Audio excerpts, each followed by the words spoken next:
Yo no. Como la calle. Estoy trabajando ahora. Como la calle.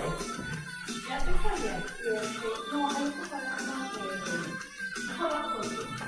Porque hay un cuaderno de... El señor del ascensor vino. Ah, sí, el vino. Ya. El cuaderno que... Yo quiero para revisar.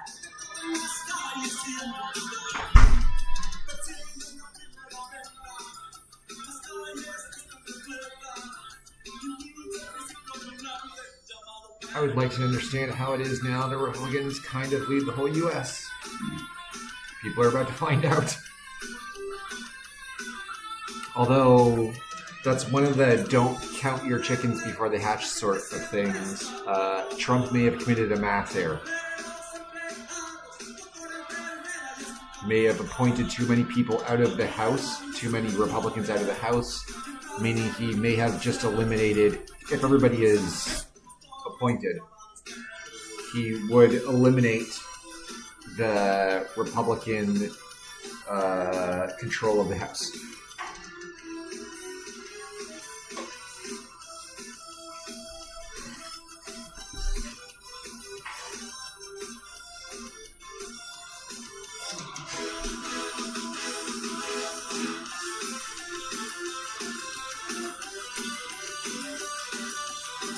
It's a disaster for the world, Causa. But we will all get through it.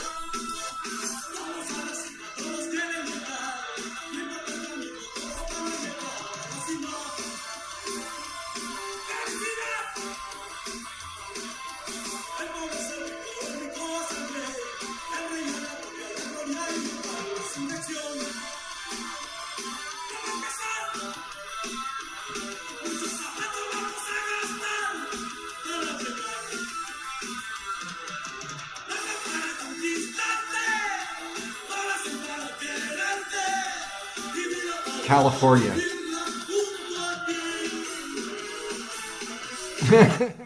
Is there any today? Not really, Andrea. Andrea, not today. Unfortunately.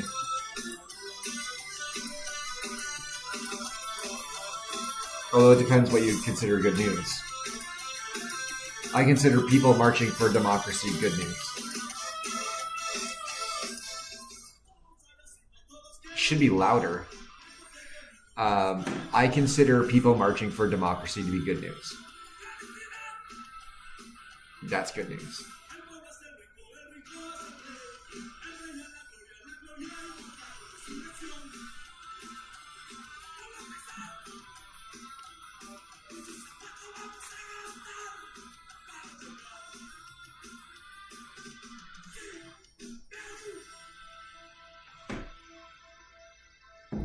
We got 3 minutes until we start the news.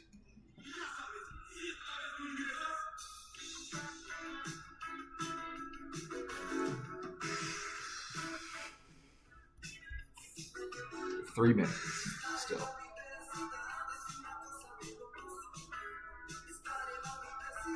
In 3 minutes, we'll start the news. That's correct. Biden and Xi both arrive tonight.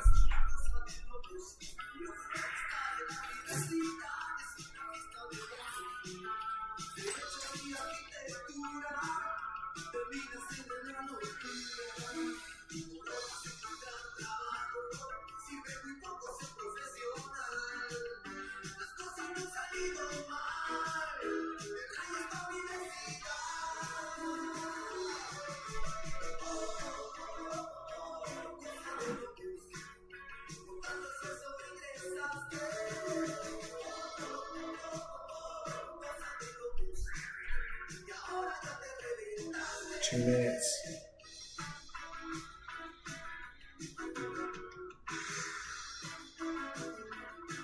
What's my favorite Peruvian meal?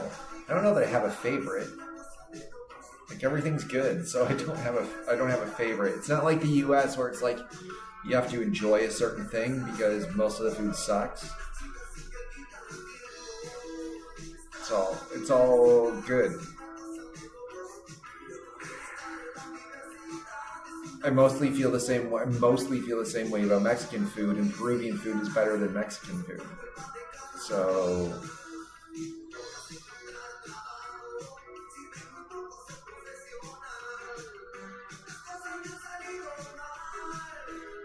is there one I don't like? There are some forms of ceviche I'm not a big fan of, but like for the most part, ceviche is fantastic, obviously. But there are some forms of ceviche where I'm like, not really.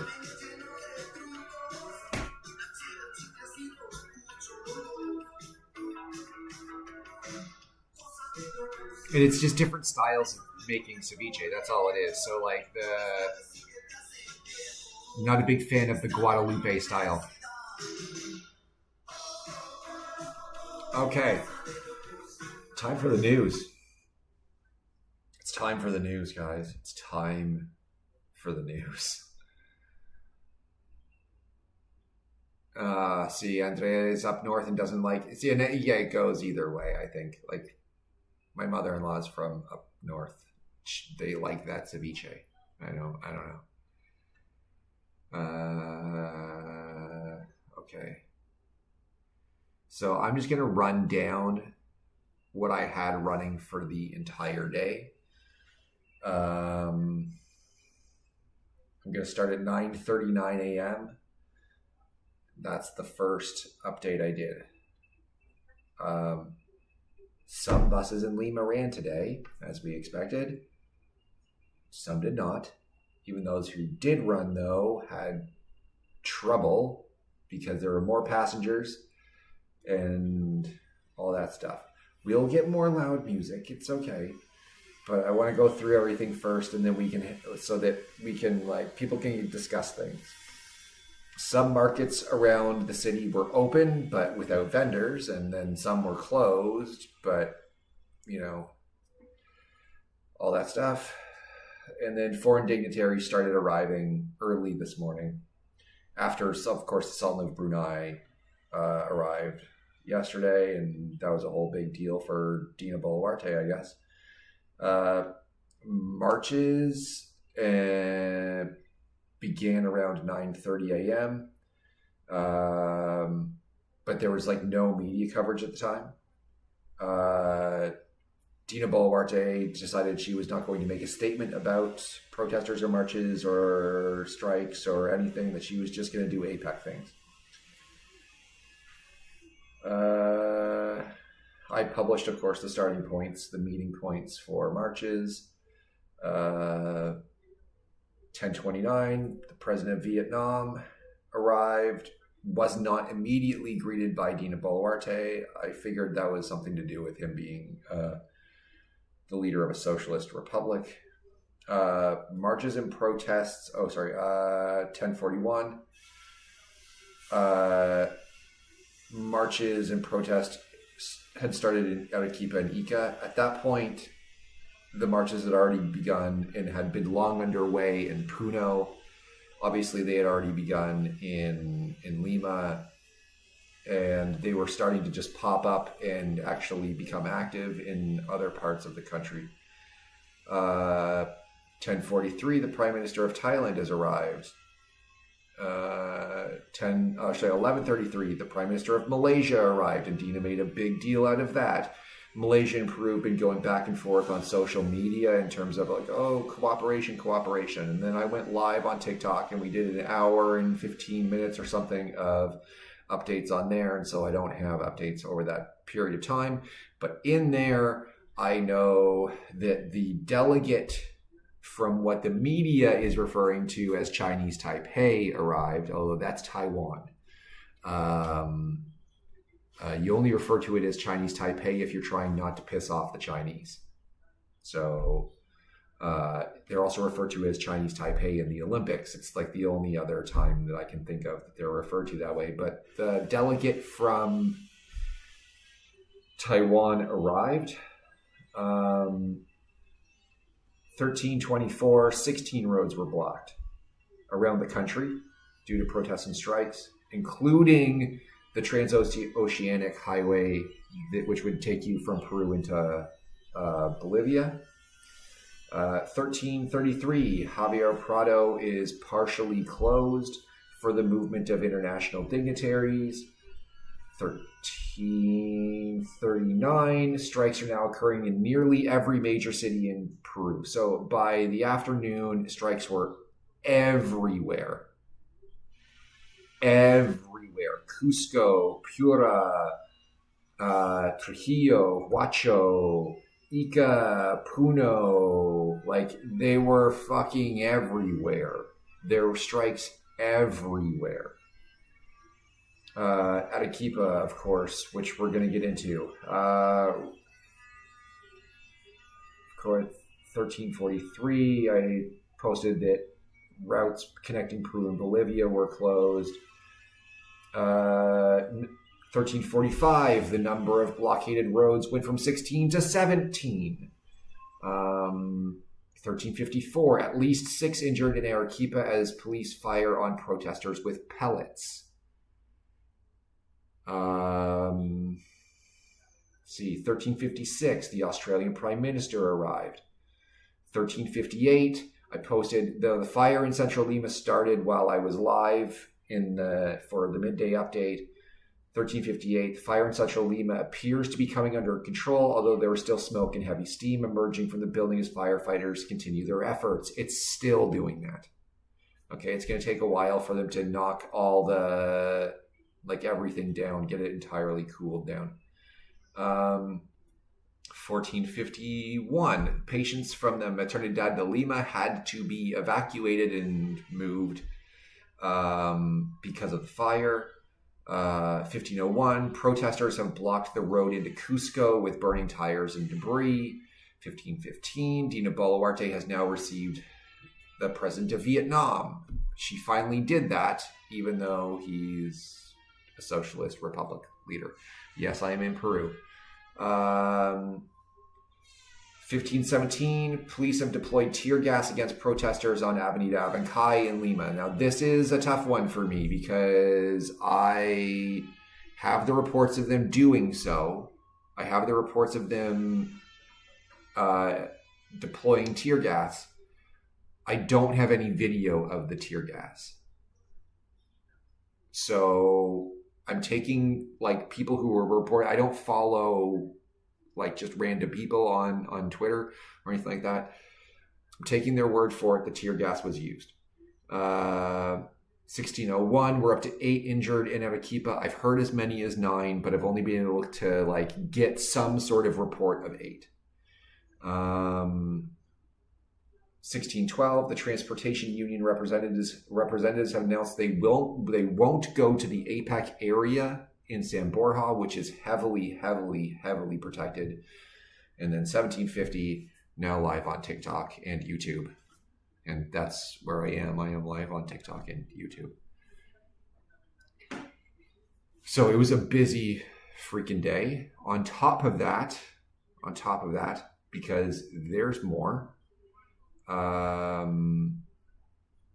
already talked about the major fire in Central Lima. There was also one other fire in the city. And then also a young woman was murdered this morning in Chorrillos at the same market where a 50-year-old poultry vendor was murdered yesterday. So, yeah, she was attacked with a knife and stabbed, and she lost her life on the way to hospital. So same market as yesterday, another attack, another woman. What are police doing?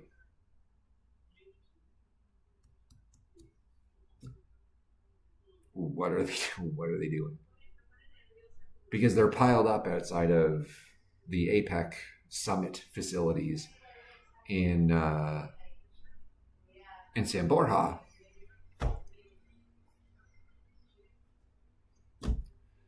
Two days in a row in Chorrillos. 2 days in a row, same market. Also a woman. Yesterday, a 50-year-old. Today, I don't know how old she was, but she's much, much, much younger. Right. So maybe in her early 20s, something like that. I don't know. But much, much younger. Maybe in her late teens. I don't know. But much younger. So what's going on? Obviously, a lot has gone on around the entire country today. And you shouldn't be resigned to live like that. You shouldn't be resigned to live like that. It's not okay. It is not ever okay.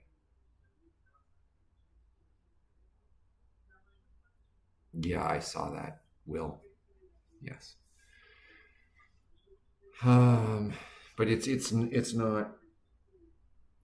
not okay. And the fact, I was talking to a guy here in San Bartolo today. I won't say who or what he does or anything like that. But I was talking to somebody in San Bartolo today, and I said to him, he served in the Navy under Fujimori.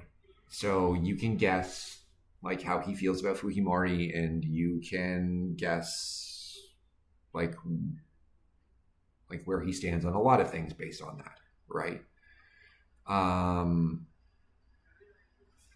And we don't agree on a lot of things. He likes Fujimori, I don't, right? And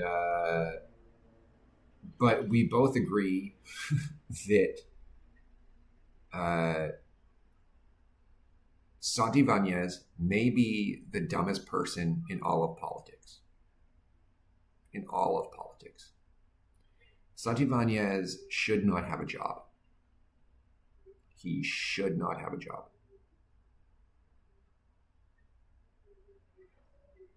Yeah, make sure you get your passport.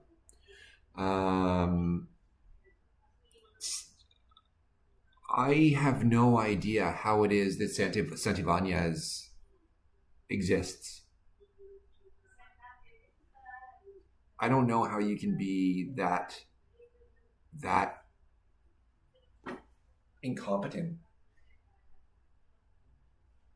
and just have it be okay. It's just fine.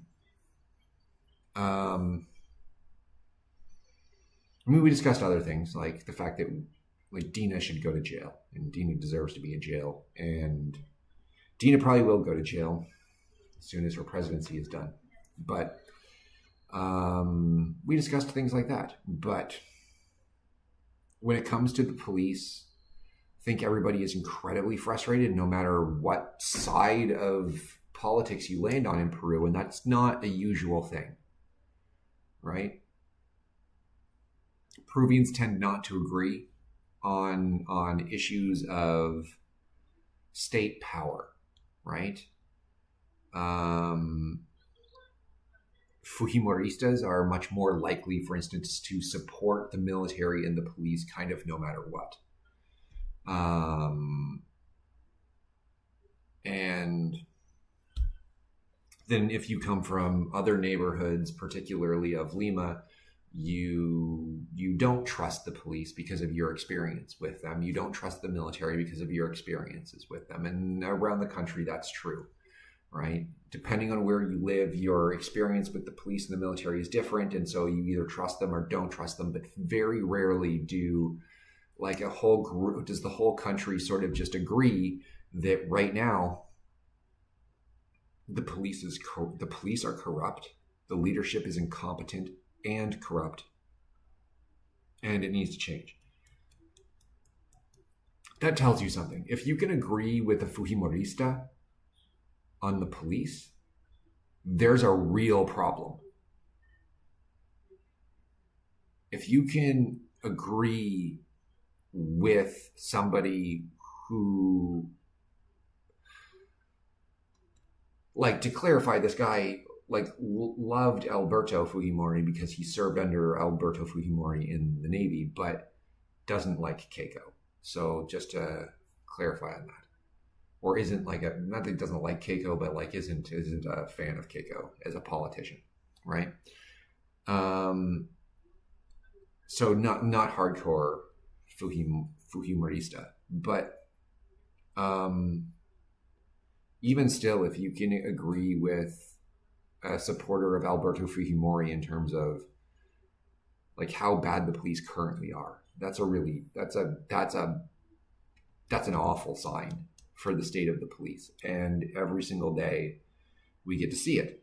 And so I will give members of the police who are out on the street today some credit, the ones in Lima anyway.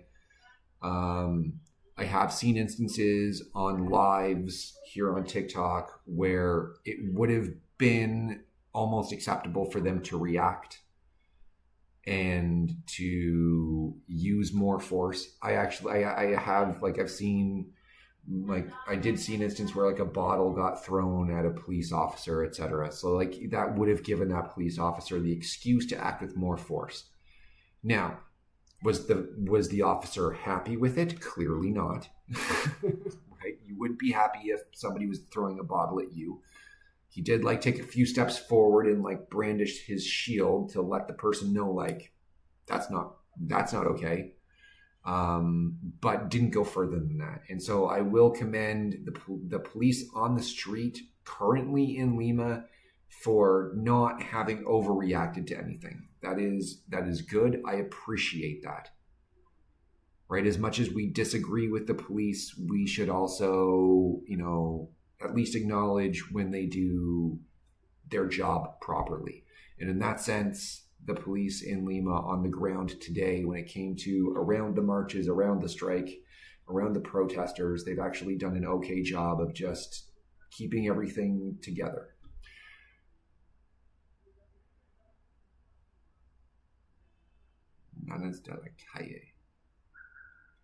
I know nothing of this, Angelica. Nothing of it. Half of Peruvian electors are always going to vote for Keiko, and that sucks. I'm going to tell you, I don't see it that way anymore. I don't. I really don't. And I get where you're coming from. I get, I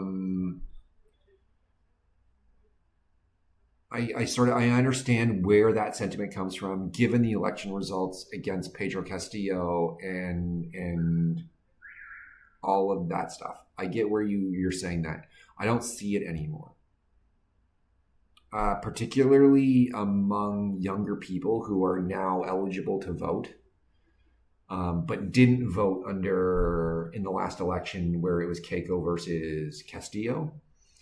I don't see any support for Keiko. I just don't see it. Now, that doesn't mean we're going to end up with the greatest of options in the next election still. As I see it right now, the front runner for the presidency in 2026 is Martin Vizcarra.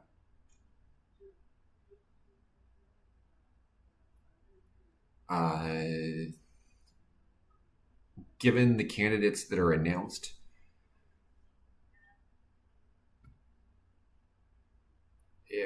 it looks like Vizcarra.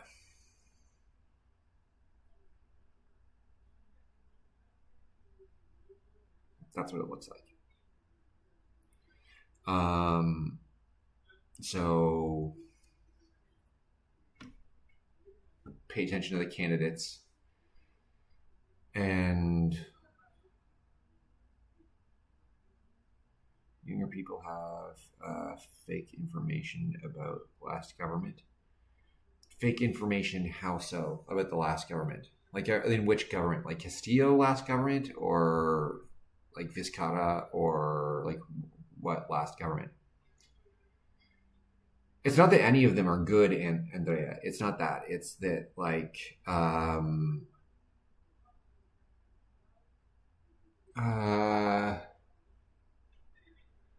it's not that any of them are good candidates. It's that some present better than others do. I think we all acknowledge, for instance, that like Vizcarra kind of corrupt. Right? He did do that whole thing where I'm going to get vaccinated against COVID before everybody else, and like people didn't like him for that. Right? And they are, especially given what Peru went through during the pandemic, Peruvians are entitled never to forgive him for that. Right? They have, speaking of Fujimori,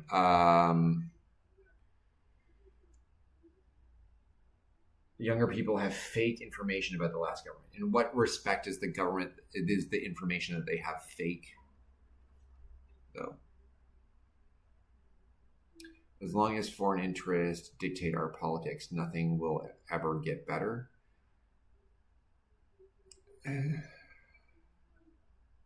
I don't agree with that.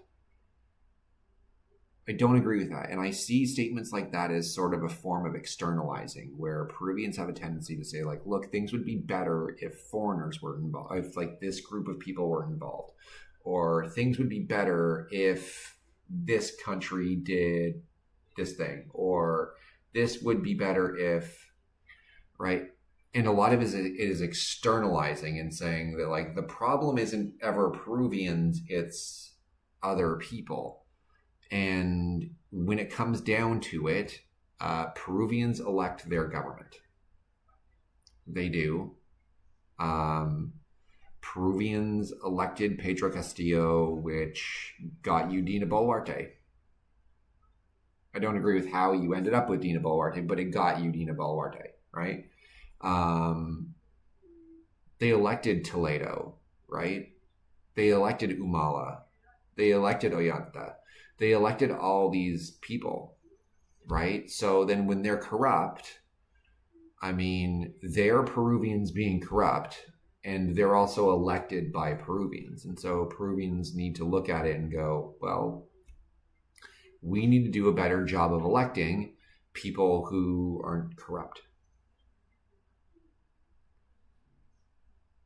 Yeah, they do think they're going to be way better with a Fujimori as president. I don't think they have anything that supports that idea, though.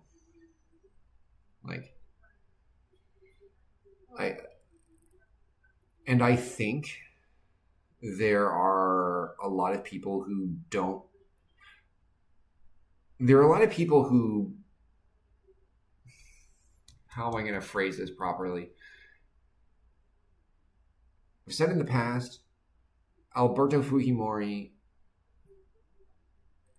is both the best and worst president Peru's, well, I said second worst. The best president and the second worst president Peru's ever had. Right? Because there are things in the formation important to the country that occurred under Fujimori.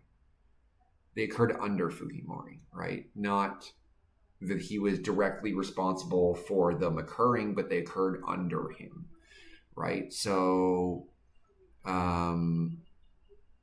1993 Constitution, the formation of the independent central bank, stuff like that, it's so important to what Peru became.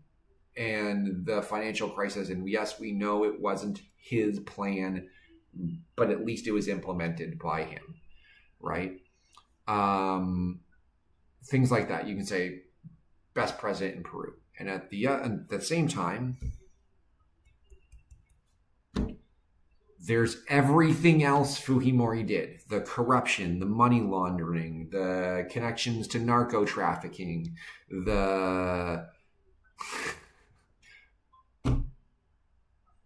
it goes on and on and on and on and on. And Keiko served as first lady after her parents got divorced and is widely perceived to have engaged in the money laundering and have benefited from the money laundering while she was living in the United States. So how do you separate that, right? And then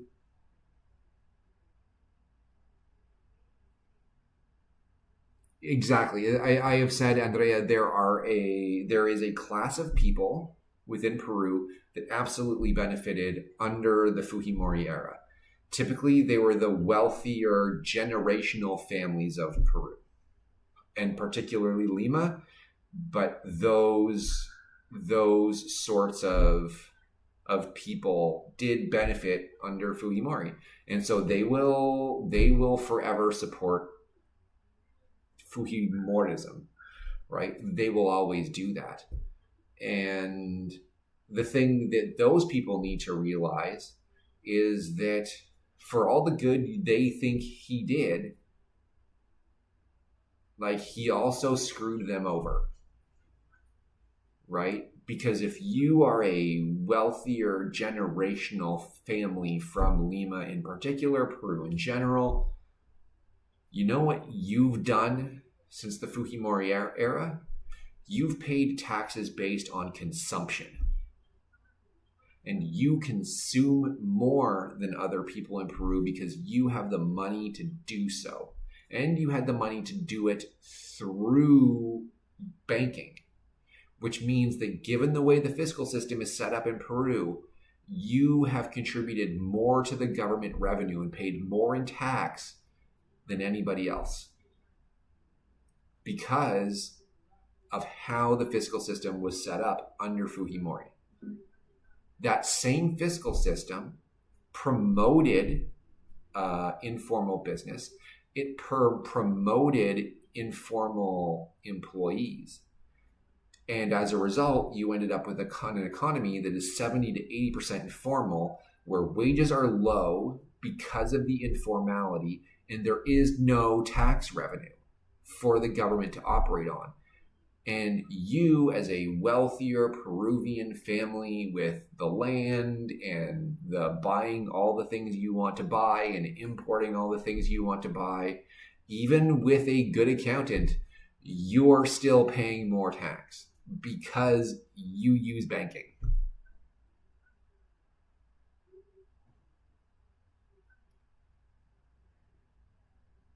Right? So you can like Fujimori for the fact that your family succeeded under Fujimori and you became wealthier and wealthier and wealthier and wealthier. Don't forget that he also asked that you pay more in tax, and he encouraged the informality that contributes to the insecurity issues, the lack of development, and all the things you complain about Peru, the wealthier people complain about. You want to complain about poor people? That's Fujimori. That's the legacy of Fujimori. And it will be probably 30 to 40 more years until the country emerges from that.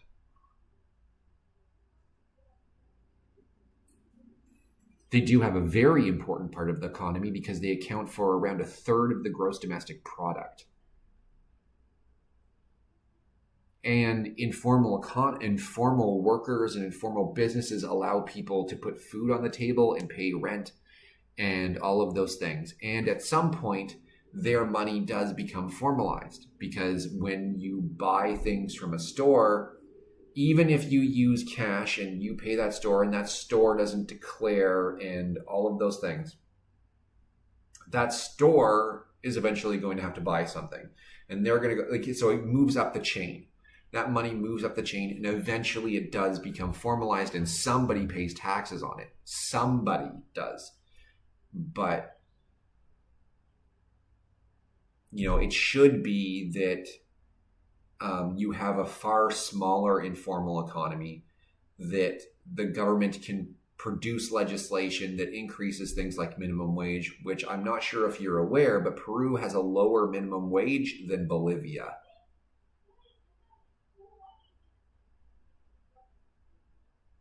You should think about that. Think about where Peru is as a country and as an economy. Think about where Bolivia is as a country and an economy. And then think and realize that Peru has, this is in US dollars. If you convert to US dollars, Peru has a lower minimum wage than Bolivia. Now, it does have a higher minimum wage than Venezuela and Brazil. But also be aware of the problems that exist in the Brazilian economy and their challenges, right? So to say that it's a higher minimum salary than Brazil or Venezuela is not saying anything at all. To say that it's lower than Bolivia, that's a big deal. That's a big deal. It's a huge deal. I think it may actually be higher than Argentina's, but I'm not sure. Peru's might be higher than Argentina's. Yeah, it is. Because Argentina's equivalent in US dollars is something like $168. Yeah. Right? But Argentina, if you're not aware, has an awful economy. Why is it Pensate Peru and not Peru Pensante? It's a nod to English? Sort of. Yeah. Yeah, sort of. It's a nod to English. Now, if you, interestingly though, if you wanted to follow Pensante on Twitter, it is Peru Pensante. But everywhere else, it's Pensante Peru. Que es Pensante? Well, I just say Pensante for the whole thing because it's Pensante Peru. Do you speak Spanish? Un poco, pero como un gringo.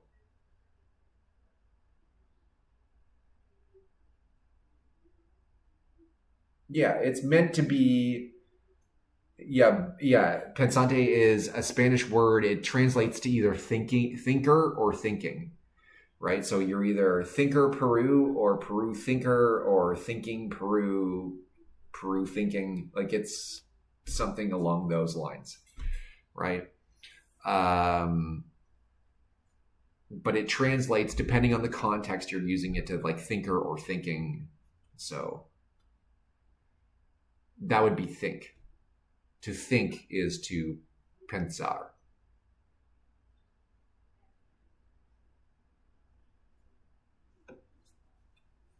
To think.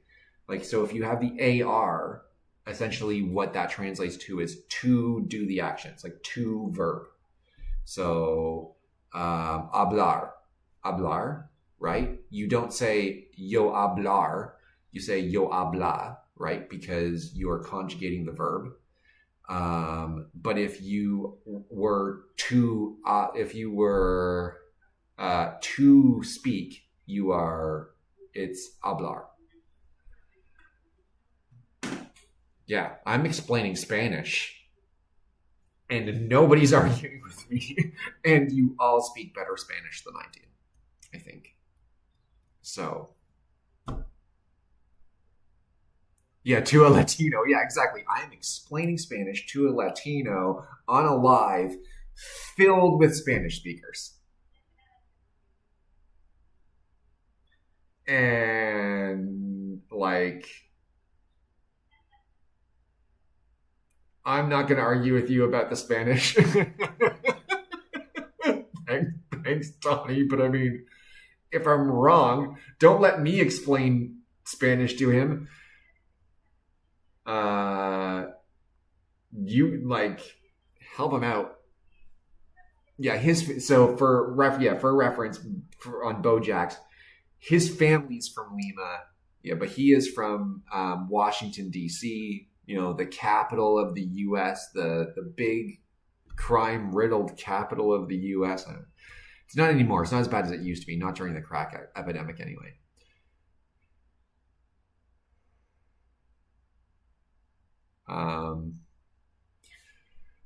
Yeah.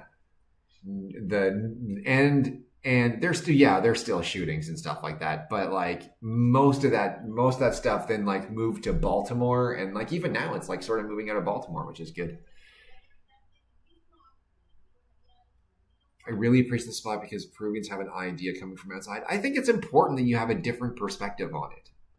Honestly, I think it is. I'm not saying my perspective is correct, but I think you should have a different perspective on it too. One that's available to some Peruvians, obviously, because this is English, but so it's not like available widely to everybody. But I think it's important to have a different perspective on it, like from somebody who is, we'll say North American. No, I am not a Spanish teacher or an English teacher, right? But I think it's important that people in Peru have a different perspective of what's going on in Peru, because I think for a lot of Peruvians that I talk to, both here and in real life, I think there's this tendency to be a little bit melodramatic. And I don't mean that in a bad way. I don't mean it to be like mad to people, but or like mean to people or anything like that. What I mean by it is that so I very much believe that words matter and the word you use matters, right? So you'll have people who will say that Peru currently is a dictatorship, right? and I say, no, it's not, because the word matters. I understand why you feel that way. I understand like what leads you to that, but Peru's not currently a dictatorship. Okay. And so I think it's important that also that Peruvians understand like that as bad as things are, we need to realize where we are and to deal with the truth in front of us, as opposed to being hyperbolic about it and attaching phrases and titles and things that are you an economist? Well,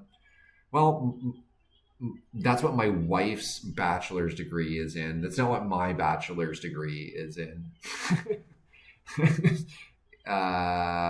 So I went to university for conflict studies and human rights, which does include a lot of economics, but it's not what I am. And then for journalism. No, I really like economics, and I started reading economics books at a young age, like when I was maybe in like elementary or high school, like the first year of high school or something like that. What inspires me to talk about Peruvian politics? It matters. One, it's interesting. You can't ever be bored in Peru. You can't ever be bored. Right? You can't be bored on the street. You can't be bored in the politics. You can't be bored in Peru at all. There's always something going on. And so, and part of that's just that everybody's corrupt. And so everybody's always doing something, but it's interesting. Okay. It's different. It matters because I live in Peru, and that's really all it is. And like I always followed Canadian politics and U.S. politics when I was younger.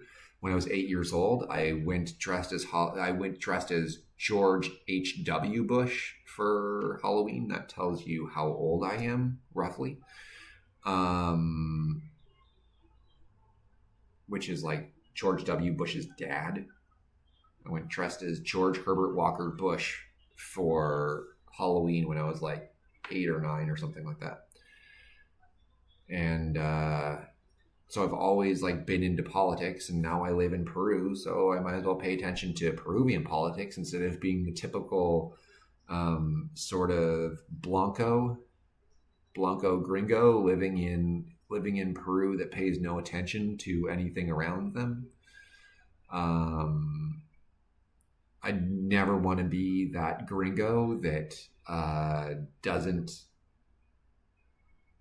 pay attention to the society around them, the people around them, and what the people around them are like and what they need. And I don't want to ever be that gringo.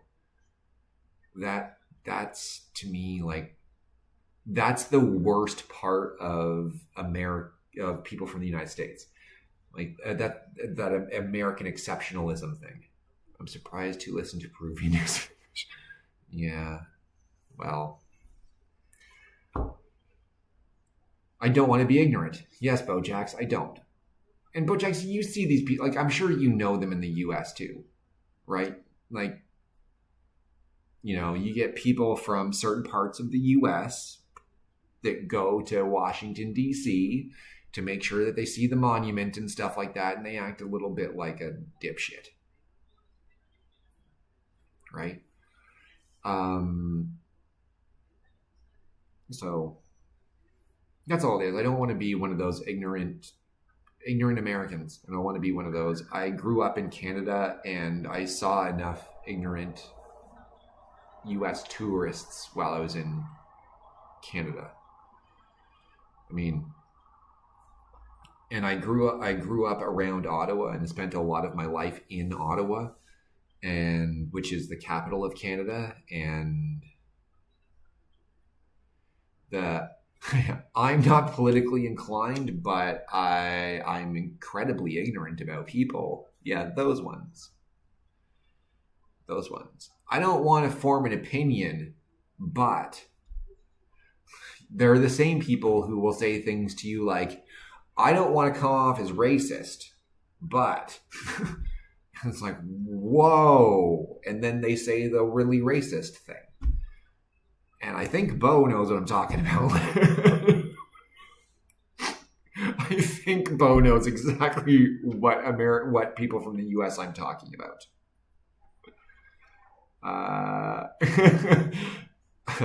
I don't want to seem racist, but is like if somebody ever says to you, I don't want to seem racist, that means they're about to say something really racist. Usually Trumpers, but not always. Sometimes it's the liberals who don't know that they are racist.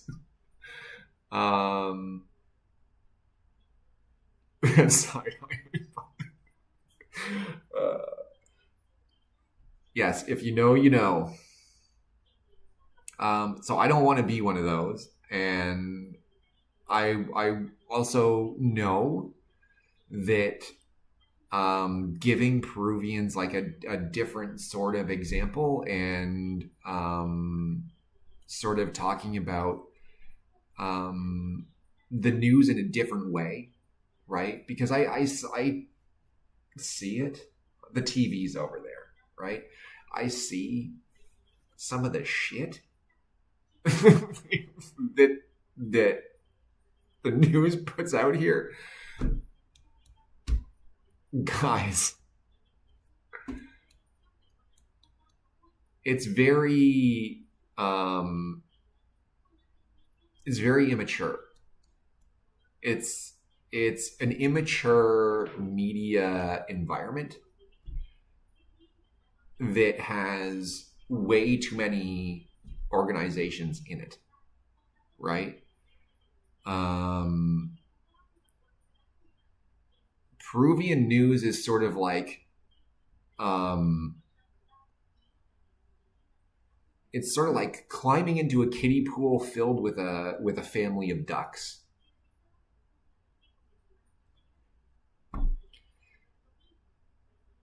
And I don't know, that analogy makes sense in my head. I hope it makes sense in your head, but like I know it really doesn't say anything.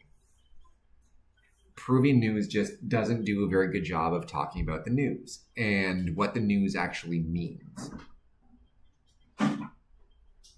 Yes, they will interview people while they are getting arrested. And yes, they will like just talk to they will like the weirdest thing to me is, so early on in Paro Nacional, I was watching, and I know everybody agrees that Latina Noticias is awful.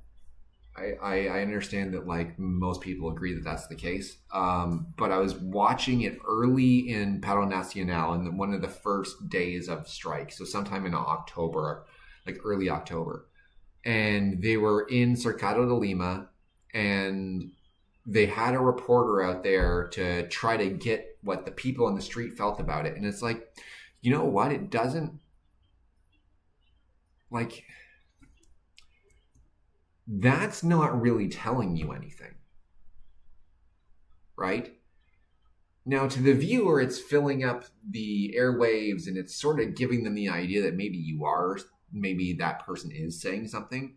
And maybe that person does actually say something that's like insightful or relevant or something. Maybe they do. But in most cases, the reporter would just go up to this person on the street and they'd ask them about the Paro Nacional. And then the person on the street is like, no, I don't know. I don't know. How do you feel about it? No, I don't know. Like every single interview could have just been like, how do you feel about it? Nothing, menu. That was, thank you, Latina Noticias, for filling me in. I feel much more informed now. I really do. And so like, that's what I mean by like the Peruvian news is very immature in that sense. That's not to say that it's somehow worse because it's immature, because if you get to the other end of it, it's also bad. right? So if you get to like the over capitalized, mature media environment that is like the United States, for instance, then you've also gone bad, right? Because then you don't hear from people at all, right? You just hear from talking heads, people who are members of a political party, something like that. That's all you really hear from. And so, but it needs to be, if you're going to talk to people on the street, you need to know how to have an intelligent conversation with them about like what's going on and how they feel about it. You need to pull things out of them. If you are just going to walk around Cercado de Lima and go, how do you feel? And people are going to go, good, bien, bien. Like, I don't know. Like, it just doesn't make a whole lot of sense to do news that way, right? Like, if you're going to go have a conversation with people, then have an actual conversation with people. What I get asked about Bukele, I think every day now, and it's a long answer. Yes, they don't ask insightful things, so they don't get interesting answers. Exactly. Bukele. I know Bukele comes up a lot in Peruvian conversations about politics. I understand Bukele comes up a lot. And there are things that I definitely agree with Bukele on. I definitely agree with him on some things. There are things I don't agree with Bukele on. What do I think about Bukele as a person? I think he's intelligent. I think he's well-spoken. I think he cares about his country. I think he's a good leader. I think he is all four of those things. And that makes him a good politician. That's 5 things, right? So there's 5 good things about Bukele, right? He's intelligent and he speaks well and he cares about his country. Those are the 3 most important to me, right?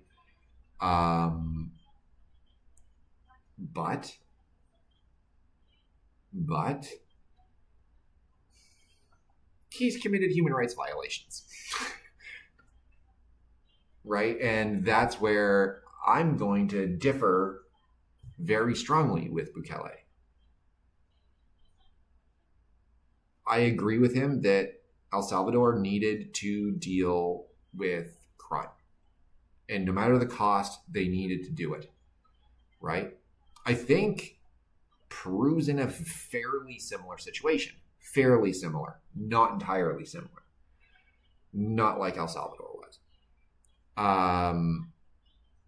What I disagree with is how that was implemented in that they just started rounding up people. And there are a bunch of people that got rounded up that didn't deserve to be thrown in prison, but they were.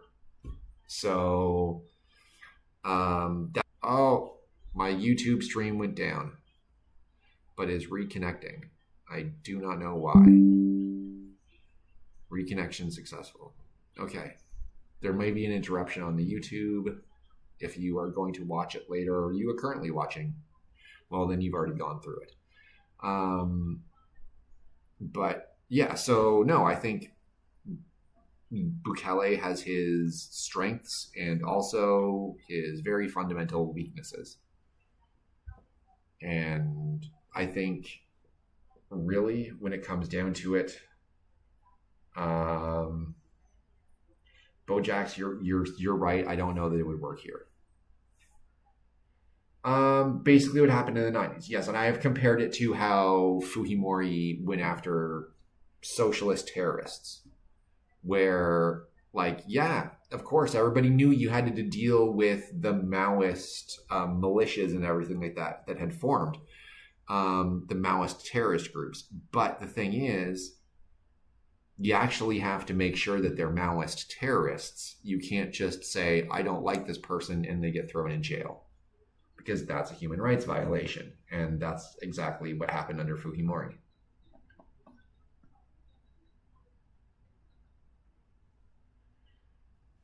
Peruvians are sometimes a little shy because they are very diminutive people.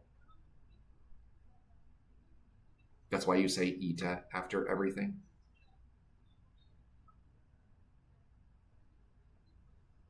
right? Or Ito, Ita or Ito after everything, because you're diminutive. Like, do you want some pancito?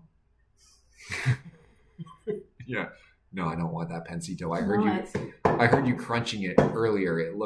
It's like a brick. Yeah. I don't know why it happens to me. It's like a patient, I don't know. The measurements are not correct. I wonder if it's possible when to crime, not violent. It is, but what it requires. Okay, here's the thing. To be honest with you, Peru doesn't necessarily depends on Tito Peru. Yes. I wonder if it's possible to win a crime. Yeah, but to be honest with you, I don't know that Peru currently has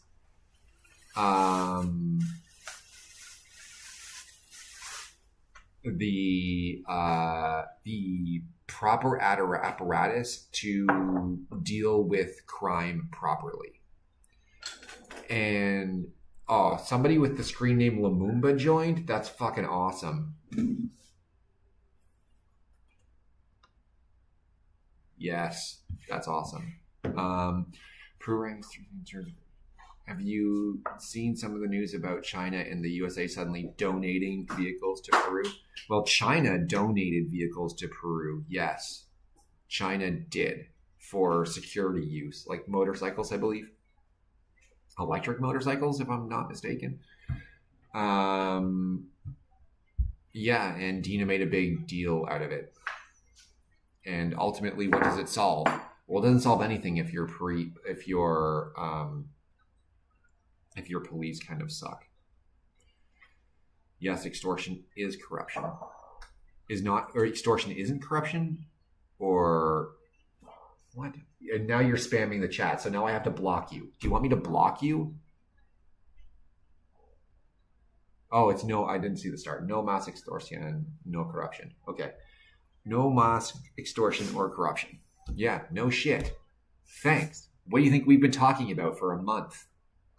2 months? You're going to block someone that says there's no corruption in Peru. Yeah. It says no mass extortion ni corrupción. Right? So but I didn't see the no mas. I just saw extortion ni corrupción. I'm like, what the hell are you talking about? Yeah, I know, but I didn't see the no mas at the beginning. I was like, because it's on a separate line, I was like, what the hell? The guy it's a Democrat. Yeah. He's not supporting no, dictatorships. And you almost block him. Is there a huge Peruvian American group in Peru or in the US? Because like in Peru, are there a lot of gringos that like movie the ones that call themselves expats, or but those that there are these conventions if you're a pensioner. So in order there's to some, be a law for that, there's some. I don't know how more many. Than other nationalities. I don't know. I'm sure I can Google that real quick.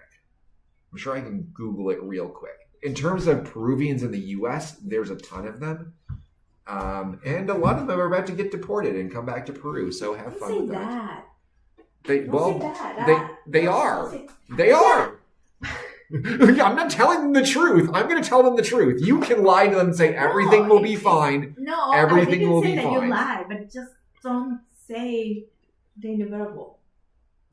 But they are. We don't know. We do know. That guy is an asshole. So 400. He said that it's going to be a wall that Mexico is going to build. No. 400,000 Peruvians left Peru in 2023. We don't know how many of them are illegal. All of them still at this point. Any one of them that went to the U.S., all of them are, because they wouldn't have citizenship yet. Oh. So all of them. Any one of them that ended up actually in the U.S. That's too big. 400,000 Peruvians leave for the first time to the U.S. and never come back? You are going to have a lot of them come back. There's going to be some that end up in Canada, right? Because Canada is taking some asylum seekers out of the US, knowing that this is coming. But Canada has already said they can't take all of them. They can't take all of you. They're going to be selective about it. And so that means a lot of those people are coming back here. And the other thing you need to, there's a lot in Mexico right now. And the other thing you have to be worried about is Venezuelans who are currently in the US who also get deported back to Venezuela but don't want to stay in Venezuela. Well, where are they going to go? Well, over the last decade, there's 1.5 million Venezuelans that came into Peru. So it would make sense for a lot of those to come into Peru. And then you have to worry about Bolivia, whose economy is about to collapse at any moment. It could collapse tomorrow. It could collapse tonight. It could collapse in 2 weeks. We don't know. But then that sets off the Bolivian migration, and they don't want to go to Argentina because there are issues with Argentina and the economy in Argentina, and they're not thrilled about going to Chile because of how Chile sort of looks at them, but also because Chile's economy doesn't grow as fast as Peru's.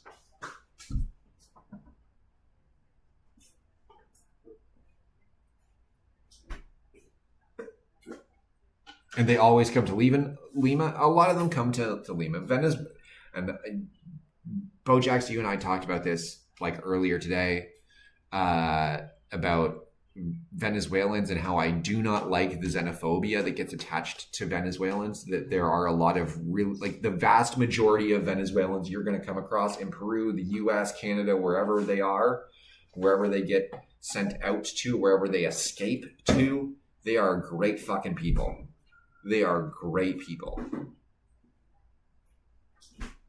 Door guy here is a Venezuelan, door guy in another building, both of them are Venezuelan. And like, they're great people, and I joke around with them, and all is good.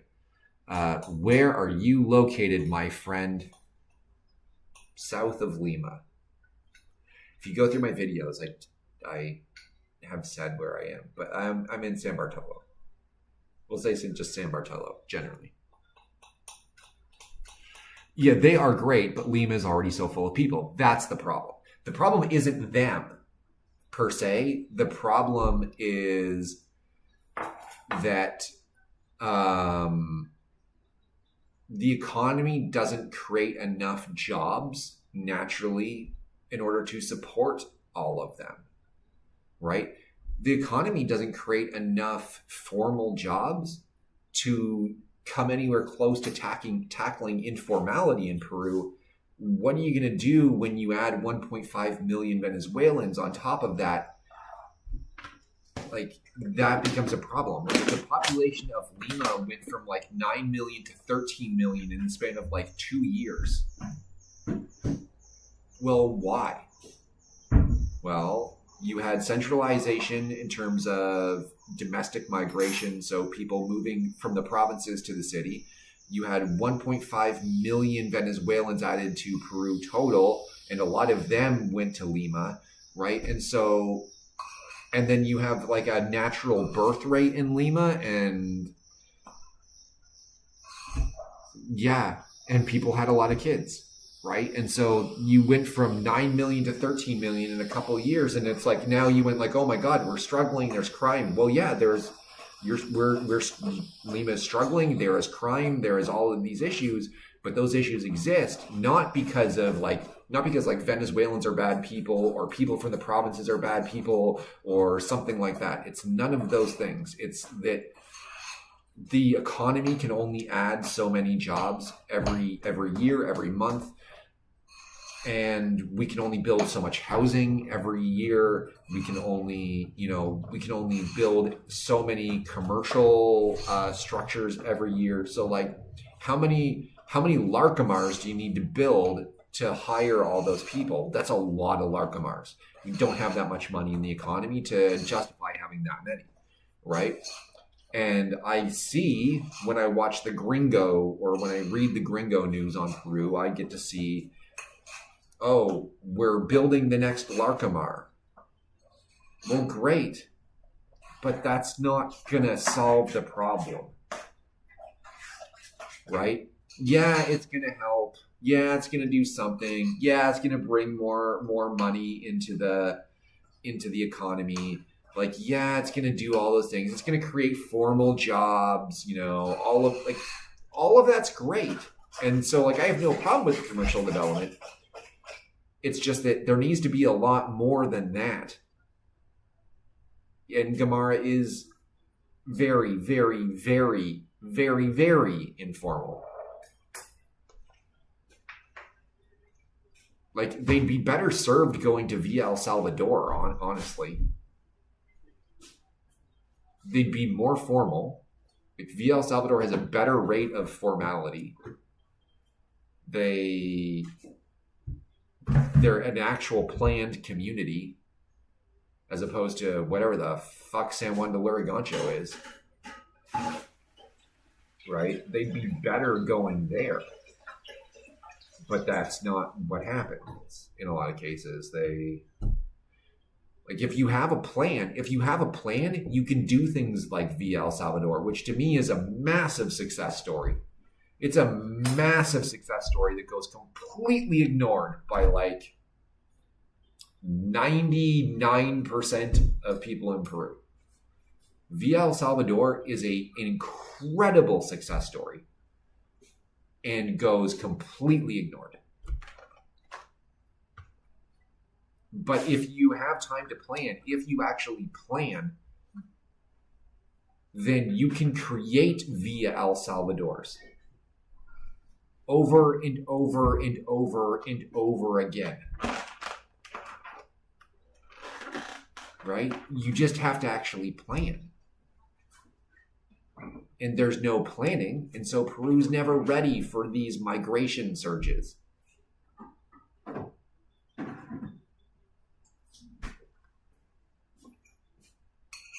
Yes, San Juan de Lurigancho is like invasiones. Yes, they're invasions.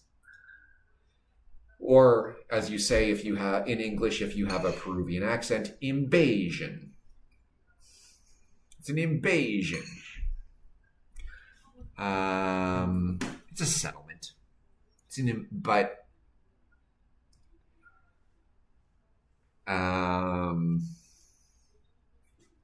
Yeah.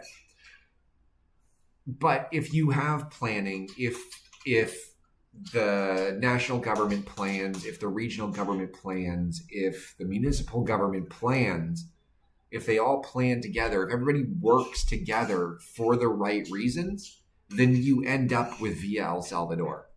You don't end up with San Juan de Lurigancho. Right? And that should tell you something. Right? That should tell you everything you need to know. Right? Because, like, in the long run, Via El Salvador is going to be a really nice place to live in the long run. Not like in the commercial areas of it, obviously, but like, or in the industrial areas of it, but like close to it in the suburbs. In the long run, I'm not talking like 2 years. I'm talking like 15 to 20 years, maybe more than that. She'll disagree with me and she'll say more than that, but it's going to end up being a nice place to live at some point, right? You just need to control crime. You just need to control crime, yeah. Yeah. The stray guns are off. They do have very lovely outlets. Via El Salvador has great outlets. Yeah. That is absolutely true. Parque Industrial. Yeah. And actually, your people on YouTube can see what you bought in Via El Salvador. There are many districts here that look like the same as San Juan de Lurigancho. Look at Comas and Ventanilla. And there was a fire in Ventanilla today. It actually happened before the one in Cercado de Lima. And what got sent out? 1 cistern, 4 units of bomberos. Those are firemen. You can see your couch in your YouTube. Yeah, right Via El here. Salvador. That's Via El Salvador. Not the best quality, but we're learning. Yeah, so Bojax is interested in Via Salvador. he's never been there. He lives in Washington, D.C. His family's Peruvian. They're from Lima. He's never been there.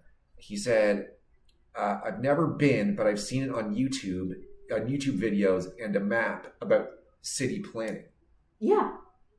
Every block have a park in the middle. Every certain number of houses. That, my friend, was in the 70s. Ask her about El Salvador. Yeah. Why it's slowing down? Corruption, bad mayors. Yeah. Ask her about El Salvador. I don't think there's anybody here, especially, since there's 16 of you and one of me, and then she's there. None of us know more about El Salvador than she does. None of us. We can pretend that we do. We could live there and pretend that we do. No, you will live there, guys. No. Nobody knows more about El Salvador than she does. If they live there, probably they're the son or the grandson or daughter, grandkids of the founders. Yeah, maybe. What did you do for, just to clarify, what did you do for El Salvador? I just work. In what? I don't want to say. You don't want to say? Yeah, because I'm not there anymore. It was 20 years ago. Okay, so 20 years ago, she was working on the planning International cooperation. and international cooperation and all that stuff around El Salvador in order to help establish, what El Salvador has become, which is like they have distribution centers and factories or workshops or whatever, but they have production, they have distribution, they have all of those things. That's what she did 20 years ago. 2001? I don't know. 1999 and 2000. 2000. That was even before I went here. Yeah, so she knows. Yes, she knows El Salvador. Yeah, I walk those streets when they don't have paved yet. Yeah, that's right. When they didn't have Pavid yet. That's Peruvian English.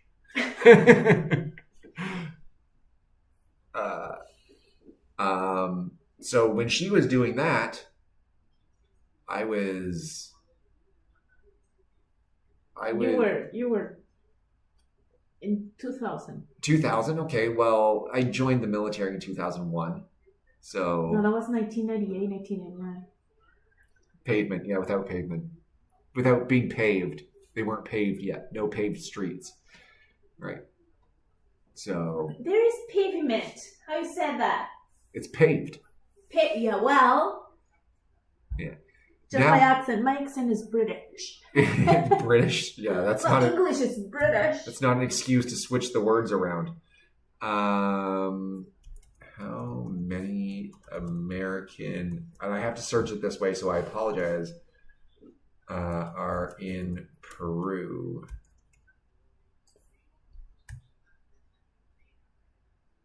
As of January 2024, there are approximately 13,444 American expats living in Peru. This makes Peru one of the 20 countries with the most American expats.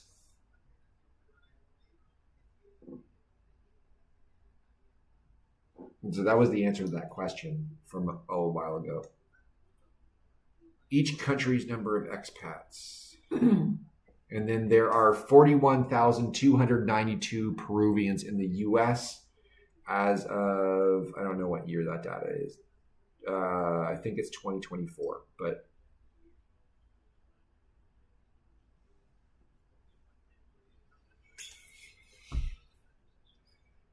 although that seems like really low, that may be the number of expats, but then like expats is a different group than others. So how many American immigrants are in Peru?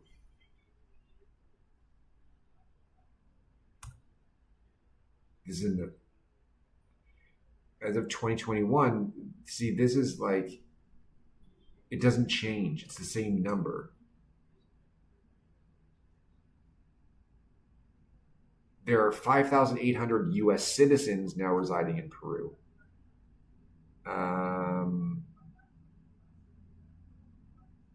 Yeah, so there's not a lot. There's just not a lot. but you see them, and you see long-term tourists, like people who overstayed their visa. I can't say that I've ever done that, except for like for a year, Mm-hmm. right? But I have my residency now, so. Would Brazil be considered farther along socially and economically than Peru? Farther? Yes, yeah. they have better industry than us. Ariel, that's a good question. They They are. have the Amazon. They're. It depends where you are. It depends where you are. Brazil? In Brazil, it depends where you are in Brazil. Like if you're talking like Rio or Sao Paulo or something like, then like yeah, absolutely. Yeah, but their land provides. If you just landed there, Yeah. you can eat and drink proper water. In Peru, Not everywhere. Like if I said randomly in the country, if that happens to you in Peru, you're dead. There's nothing because the altitude and the mountains. It's a good and a bad. We have the minerals probably inside it, but you need a big investment in order to extract. Yeah, we're not talking about that. I'm talking about like, are they further along right now? Like, are they more developed right now? And I don't know that. Like it depends where you are. They have bigger companies. Yes. Brazilian born in the world. Yes, they have. We don't have. They have bigger industry than Peru does. They're also a bigger country, though. That's what I meant. With more people. So it's like, how do you gauge farther along? That's the tough thing. GDP, what is the type of comparison you're doing? No, but their GDP is going to be larger because they have more people.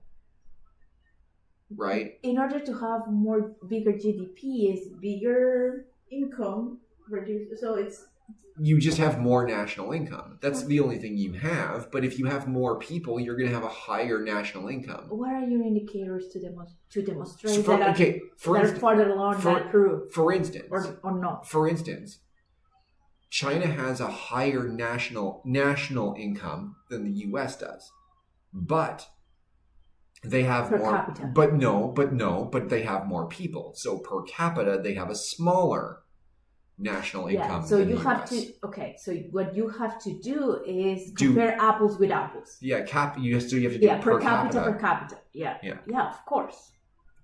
You cannot compare different units of measurement. Let's see if I can get this. Wow, let's go. Generating in Brazil in 2023, Brazil's GDP per capita was $9,032. In 2022, Peru's GDP per capita was $6,554.96. So yeah, they have a higher GDP per capita, which would indicate that they are farther along in development. I just don't like saying that like exclusively they are, because like there are parts of Lima that are more developed than most of the places in Brazil.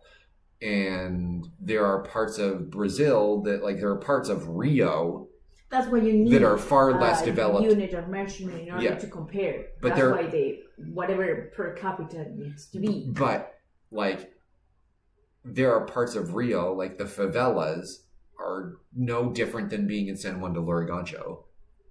Or worse. Or worse. Or better. Or worse or better. But they're somewhere around that. It's basically the same thing. Yeah, but that's not exclusive to Peru. That's a Latin American. Yeah, that's a Latin American we have lots of shanty towns in. Yeah. So it depends, like, honestly, if you were to say, like, well, what am I going to get out of it? I'm a Westerner. What am I going to get out of it? That's going to depend on what your income is. Because, like, if your income is good, like, Peru's going to be wonderful for you. Yeah. If your income is shit, Peru's going to suck for you. Depending on what you're investing in. For example, real estate. Yeah. We have minimal access to land if we compare with Brazil. Yes. But what Brazil has, big cities, big apartments, big buildings. They have we are going to it. They don't have the earthquakes that Peru does. So. We don't have any natural disasters. Yeah, we have the natural. Well, the Pacific coast. They have flooding and stuff, but not as frequent as for ours. Yeah, but but if I don't know. No hurricanes, no. Yeah, they Really, don't, but if they as something a happens result, there, nobody is impacted. yeah, but as a result, they get to grow up like vertically, whereas like in Lima, you can only grow to a certain amount because like you don't want to risk anything because of the earthquake risk in Peru, Yeah. Sure. right? Like the fact of the matter is like, and if you're in the U.S., if you're in California, if they get an earthquake that's a 4.5, they freak out. It is national news for the entire day, maybe day and a But half. they should prepare. Like, oh my God, we had a 4.5 earthquake. The world almost ended, right? Well, there's a reason for this. A lot of their houses are timber frame, and so they don't tend to fall down as easily in earthquakes, but they shake a lot more and they do more damage to the inside, which is a weird thing to consider. But because wood flexes, they don't have a tendency to just collapse in an earthquake. They tend to just sort of break apart in pieces. So a piece goes over there, a piece goes over there, but overall, most of the building stays standing, right? Here, everything is concrete, right? So you have a 4.5 and like, who gives a shit? Like there was a 6.0, like what, last week, and I didn't feel it. And I'm south of Lima, and that earthquake was in Cañete. Right, so it wasn't even that far away, and like I didn't even realize there was an earthquake. Right, it's just a matter of like what you're used to. But Brazil doesn't have to deal with any of that shit, so they just build up, right? And here, like I think the taller buildings in Lima, residentially anyway, are around like 15 stories. And if you live on the 15th floor, yes, you will feel the earthquake a little bit more. But there is a fire in Centro de Lima. In Cercado de Lima, there has been a fire all day. Unless it's a new one. Is it a new one?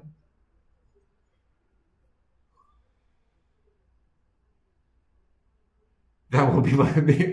They're not that bad, Bojacks. They are not that bad.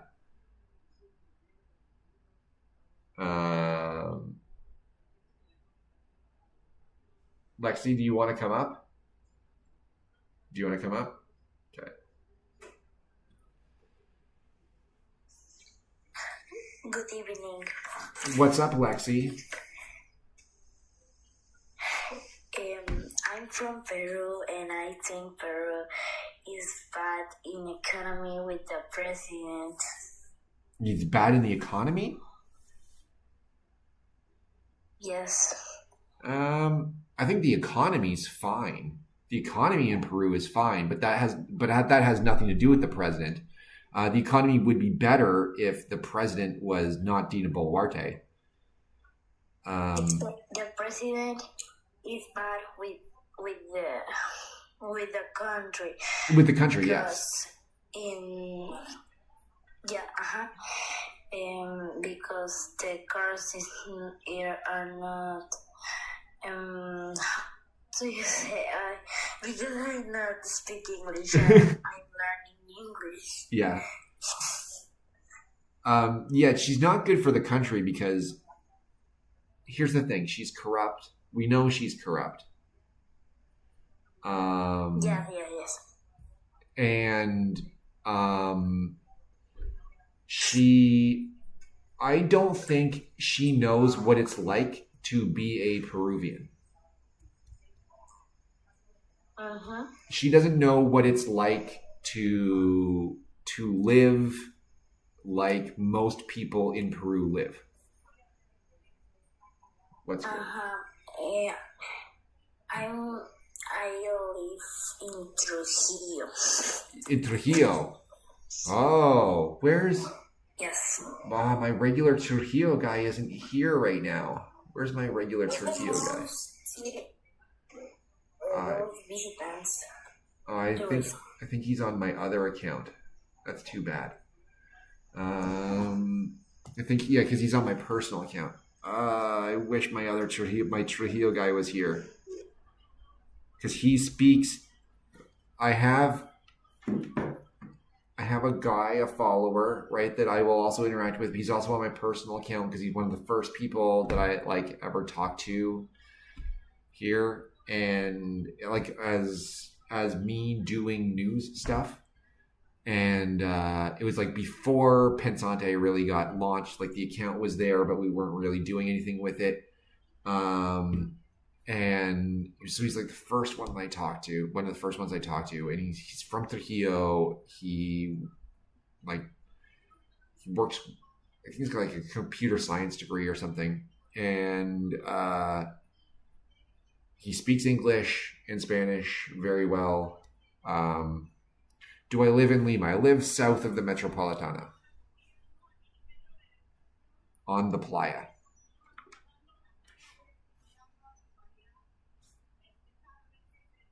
So is there a new fire in Cercado de Lima, or is it the same fire from earlier? Because that was confusing for me. What do I do in Peru?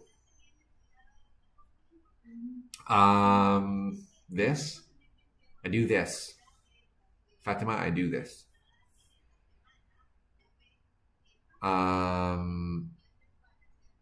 Yeah. Other than that, if I wasn't doing this, I would be retired. Otherwise, so you can say I'm retired. You don't really know much of the lore from Dina Boluarte. Is she from a rich family?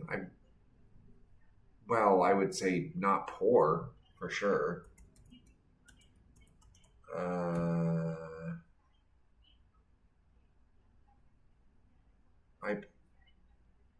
This is where it's hard for me to do. Oh, there she is, way down there. There we go. She's a lawyer, so she's educated. She's educated enough that she's a lawyer. So she definitely had an above average family.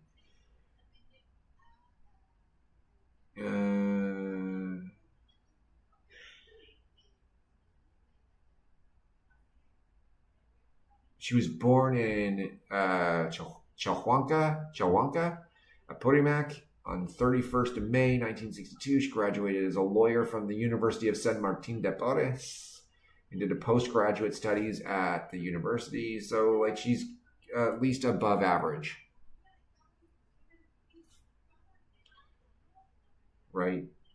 You don't generally get to that sort of education level unless you had some sort of privilege there. But you're right. There's not a whole lot out there on what did she do as a child or something.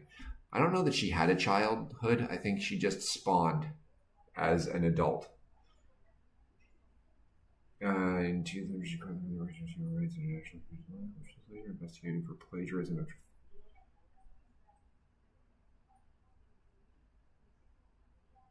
Oh my god. Okay. This is the best part of her Wikipedia page as far as I can tell. In 2004, she co-authored a book, The Recognition of Human Rights and International Humanitarian Law. That was the title of the book, which was later investigated for plagiarism. After 55% of the text included was marked as plagiarized from a 2002 post on the National Human Rights Commission of Mexico's website, according to Turnitin software. So she plagiarized 55% of the book she published on human rights was plagiarized. Yeah. Oh my god. Well, I think that's probably how she became a lawyer. Plagiarism. So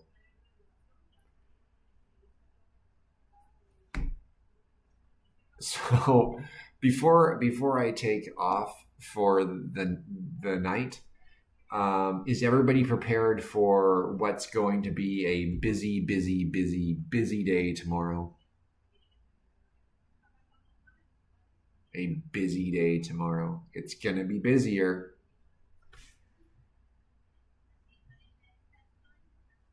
It's going to be busier than today. Bojack's tomorrow is day 2. Day 2 of Paro Nacional. You'll have both Xi Jinping and Joe Biden in Lima, as well as Justin Trudeau will also be here, as well as the president of Chile will also be arriving tomorrow. Is everybody ready for that?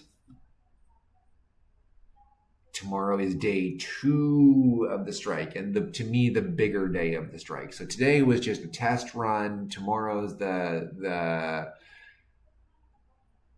3 ministers from New Zealand are coming. Thank you from the YouTube. Thank you to YouTube. 3 ministers from New Zealand are coming. 3 ministers from New Zealand are coming. When is Biden arriving? He should be departing Washington this evening, and so I would guess 5-hour flight time. He should be in probably around midnight, I would think. Maybe a little bit earlier.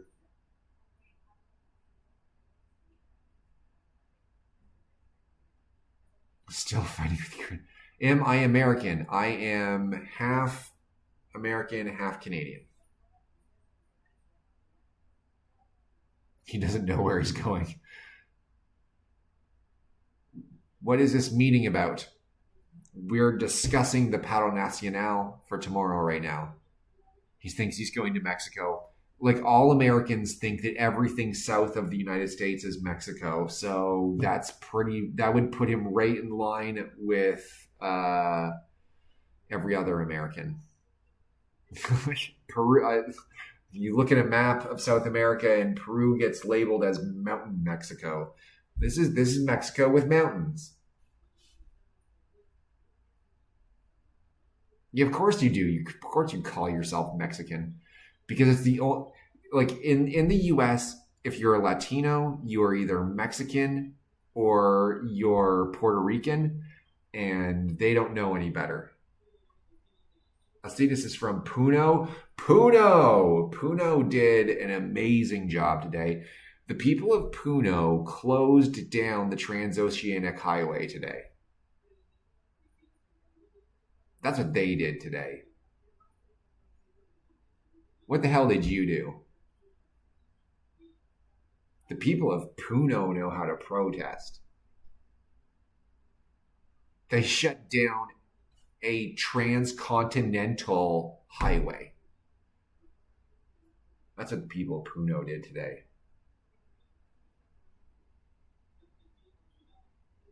Kind of Arequipa did a great job today.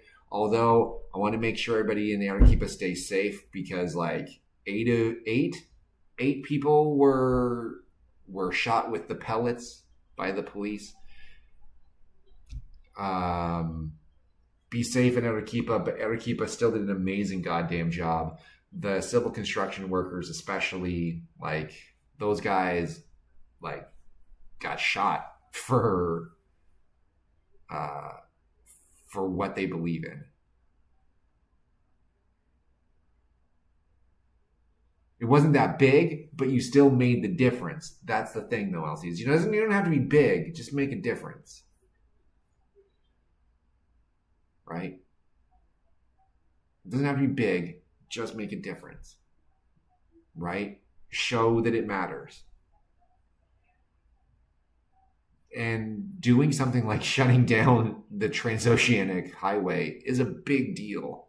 Like, even if it's not a big protest. Because I know that started early this morning. It was like mostly like burning tires and stuff like that, and some debris. But it's enough that it closed down the highway, and so that's a big deal. And they are Elizabeth bosses at protesting. They are, when they want to be, especially. Yes. Why are they doing the strike? Why am I in favor of the protest? If I'm in favor of anybody protesting, if they feel especially that the government isn't doing enough to keep them safe, you should be able to protest. You have a right to protest. Article 2, Section 12 of the Peruvian Constitution of 1993 says that you have the right to protest.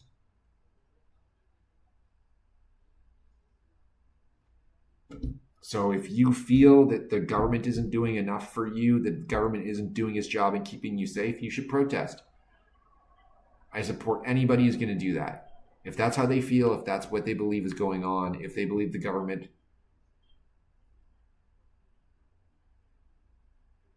Do you actually read it? Do you think this is a bad time to travel to Peru?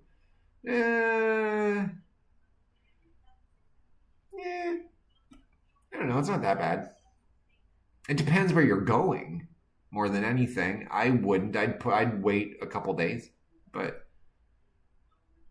those protesters are socialists. You realize there's nothing wrong with being a socialist. The only reason you think that there's something wrong with being a socialist is because you've been told that socialists are terrorists, and they've equivocated the two things, and they are not equivocal. They're just not. They're not the same thing. It's okay to be a socialist. There are some socialist things I agree with.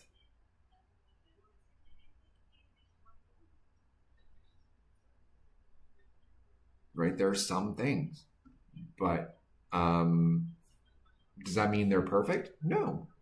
But don't think that because somebody is a socialist, it means they're a terrorist. They are not the same thing.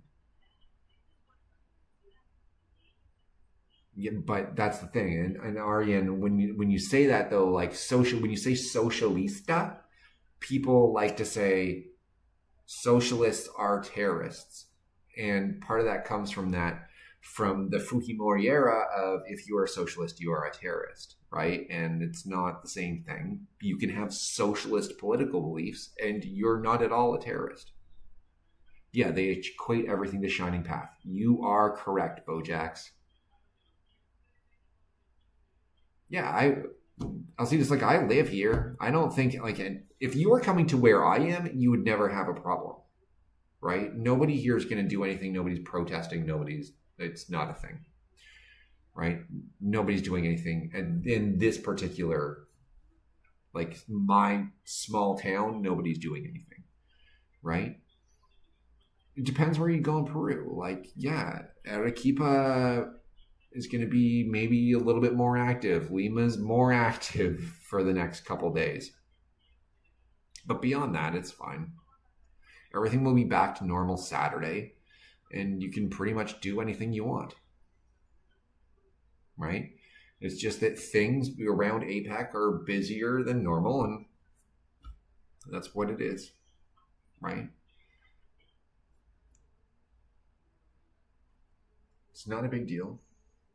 What's normal in Peru? Well, normal in Peru is the guy dressed in the predator costume is going to walk around to cars or walk around and scare people in cars outside of Salivary, and that's normal in Peru. The Grinch is going to walk down the highway. Batman is going to crouch on the median. Like, there's a lot of things going on in Peru.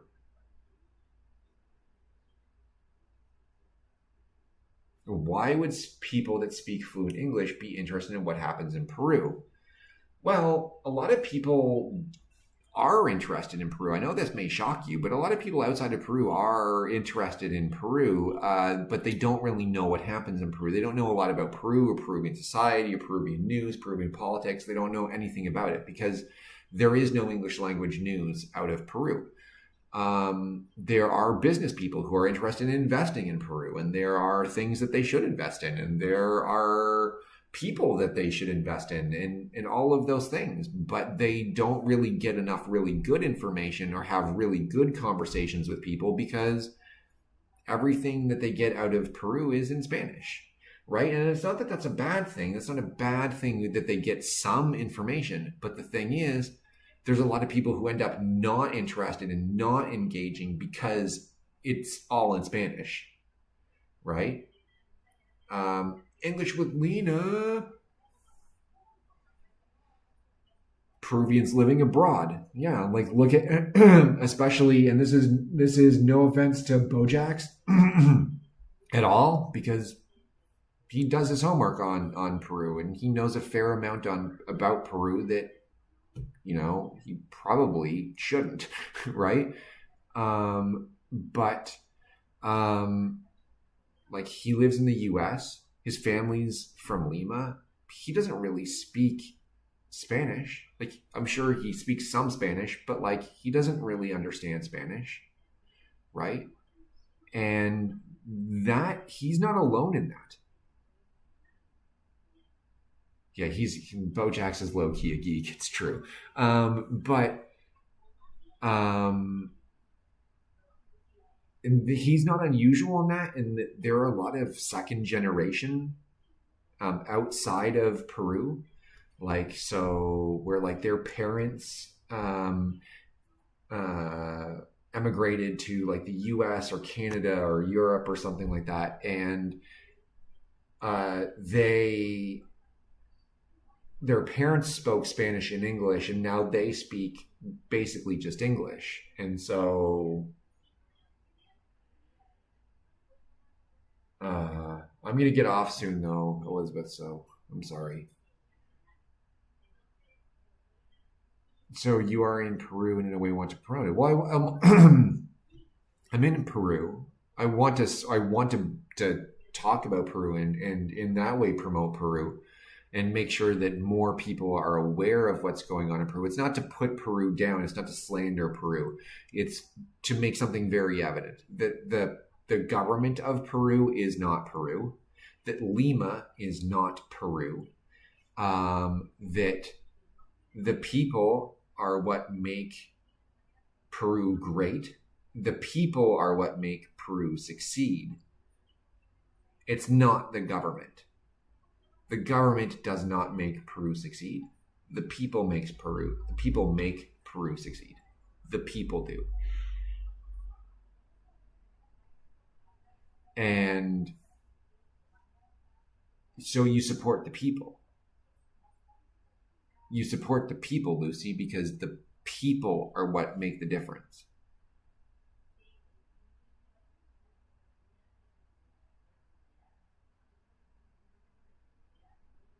The Peruvian government doesn't do anything for you and hasn't in 30 years. Right? At least. Maybe longer. 40 years. 40 years. Right? But in all that time, you look at how Peru has changed in 40 years. And Peru is winning the food war. Like, it's not even close. Peru has the best food in the world. And if you argue it, you just aren't informed. Don't argue. Peru has the best food in the world. That's how it is.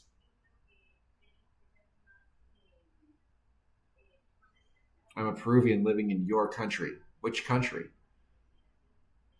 I have two of those otherwise than Peru. Like, I'm a resident here, but like, what other country?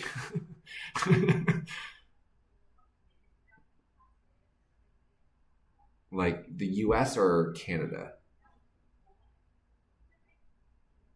Oh, the USA. Okay. Yeah, there are a fair number of Peruvians from the US that won't necessarily agree with like my personal opinion on a lot of things. That's fine. Right? But at the same time, I also realize that every single Peruvian outside of Peru believes Peru is the best place in the world. And every single Peruvian outside of Peru left Peru because they wanted more opportunity, not because they thought Peru was awful. Right? They wanted more opportunity or they wanted more safety. Those two things, right? It's either opportunity or safety, but the vast majority is opportunity. They left Peru for opportunity, not because they didn't like Peru.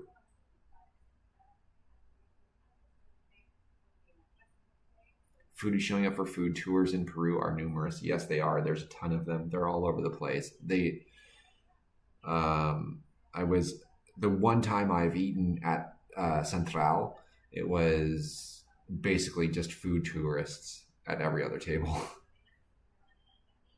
I didn't leave by choice as a kid. Yeah, okay, but okay, in that case, yes, but like your parents left for safety or opportunity, not because they looked around and said, "Oh my God, Peru's the worst place in the world," right? It was because the Peruvian people are amazing, the geography is amazing.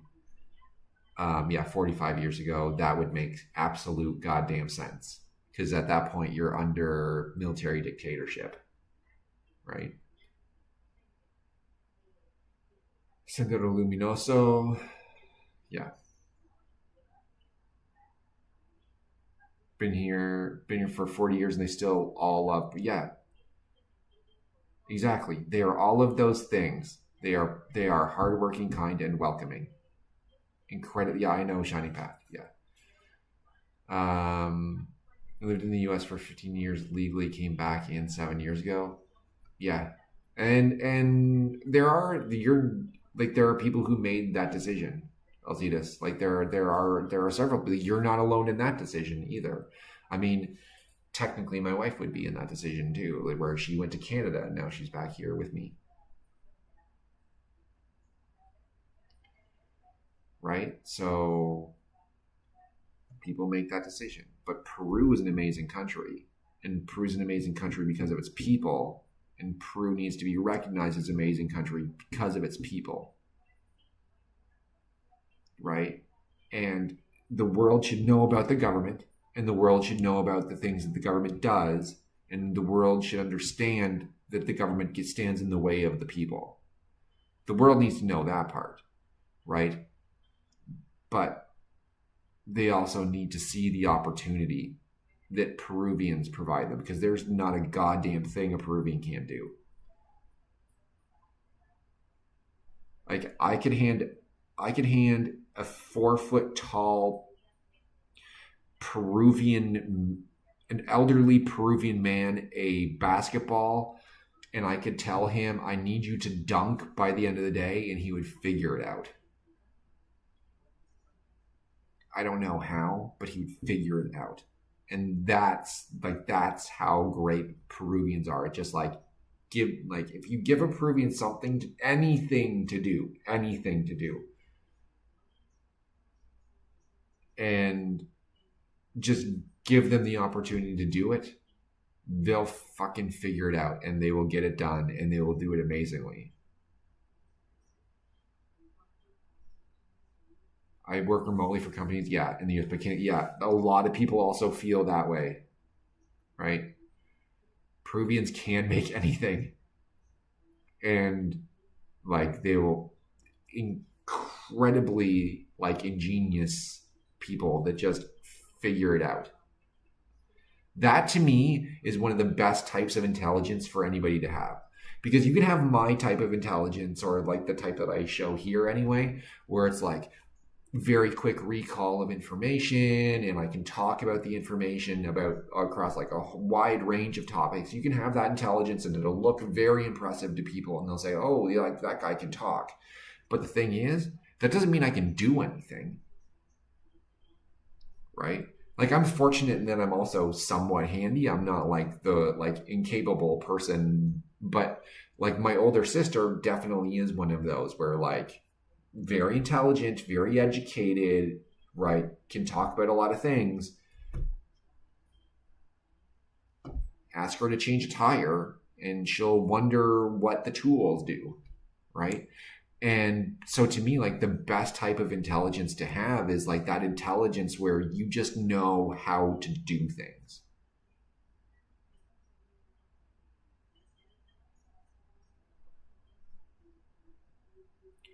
They should travel to Peru. All of them should. They should. They just should. They should. All of them. Okay, guys, I am 15 minutes over time for today. And I came on early because it's been a busy day. So I will leave you with how I joined you. Okay? Is that fair? I will leave you as I joined you. There we go.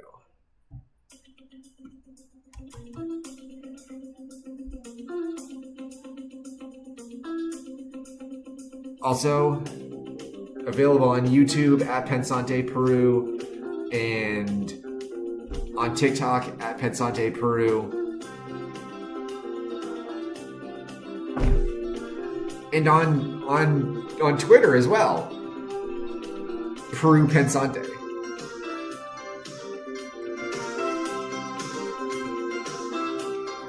Have a good night.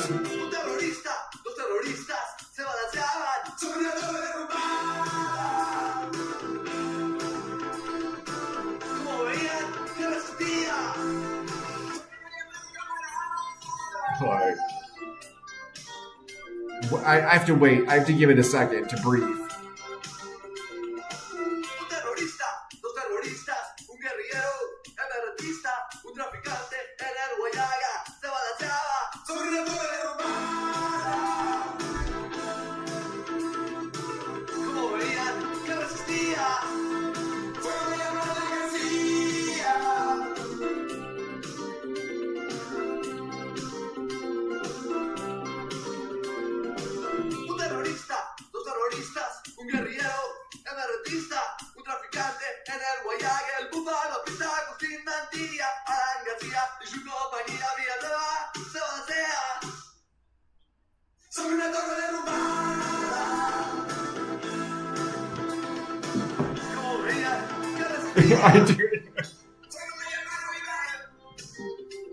I do need the song.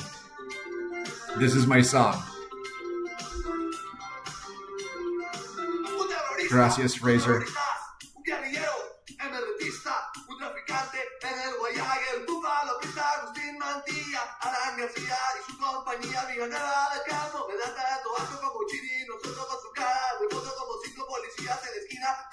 Bye.